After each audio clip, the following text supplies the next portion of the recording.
Today, we find ourselves on Good Friday. Such a strange name for a day that was so terrible for our Savior. Jesus began his day with a trial before Caiaphas. He was then taken before Herod and Pontius Pilate. He was sentenced to death. There were so many moments that Jesus could have been let go, pardoned, and set free. And yet that didn't happen. When I read the account of Jesus on trial before the Sanhedrin, the Jewish leaders, as well as before the Roman leaders, I don't just see mere hatred for a man for what he had said and done. I see fear, utter fear. Fear of a man that had come to undo the established order. Fear of a man who had come to upend the world from what it had become. Fear of an idea that the great God of the universe had come down to be Immanuel, God with us. What were the Jewish leaders of the time trying to do? They were trying to be good. They were so desperate to be good that they had created an entire set of rules and regulations that put a hedge around God's law, a hedge that would keep them so far away from crossing the line of God's law that they couldn't even get close to breaking it. But as the old saying goes, the road to ruin is paved with good intentions.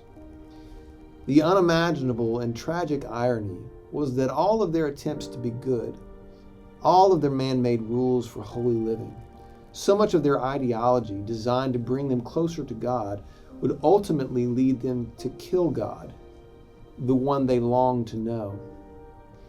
That's a strange phrase, isn't it? They killed God. We don't normally put it that way. Sometimes it takes hearing something in a different way to shake us into a deeper understanding of truth. Years ago, I was staying the night at a friend's house in Louisville, and he had a book on common objections to Christianity. Now, I'm a big fan of apologetics, so I stayed up to read this book. One of the objections in the book was a movement years ago that gained some traction among non-believers. The idea was that God once existed at some point, and at some point he died, and the universe was just spinning around out of control. Their belief was that this is the reason the world is so messed up, because God was once alive and everything was great, and then he died and everything went down the tubes. I vividly remember reading that theory and thinking, this is the craziest objection to Christianity that I've ever heard.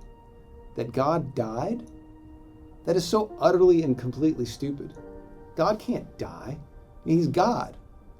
God doesn't die. You can't kill God. He does not die. And yet, he did. He did die. He died on Good Friday. And it was in that moment that an inkling of the profundity of Good Friday began to shake me. The God who is the essence of life, the creator of life, the sustainer of life, died. And he didn't just die, he died an unbelievably cruel and vile death. A death that we have so many times censored, sugar-coated, and glossed over. We have turned it into necklaces, wall hangings, and beautiful pictures. But this is the worst act in all of human history. The creator, the created, killed the creator. And God let it happen simply because he loved us and wanted to bring us back to himself. When we think of love, we think of Hollywood movie romantic love. But God's love was expressed in a very violent act on the part of mankind. And yet nothing short of this could even begin to demonstrate God's passionate, pursuant, unfathomable love for us. And so on this Good Friday, I ask you, what are you afraid of? Are you afraid, like the leaders of that time, that Jesus has come to upend your order, to shake you free of the chains that hold you down? Are you so afraid of the radical change that Jesus could bring to your life that you will dismiss him, like Pontius Pilate did that morning, and choose the meaningless temporal rather than the glorious eternal? I hope not. I hope that you choose to follow the God that suffered and died to bring you back to him.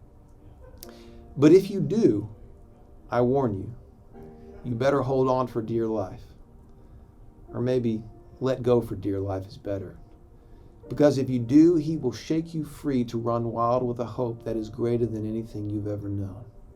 That you can know the one that made you. On Good Friday, God died. But I'll let you in on a little secret. It won't be for long. I hope you have a good Friday.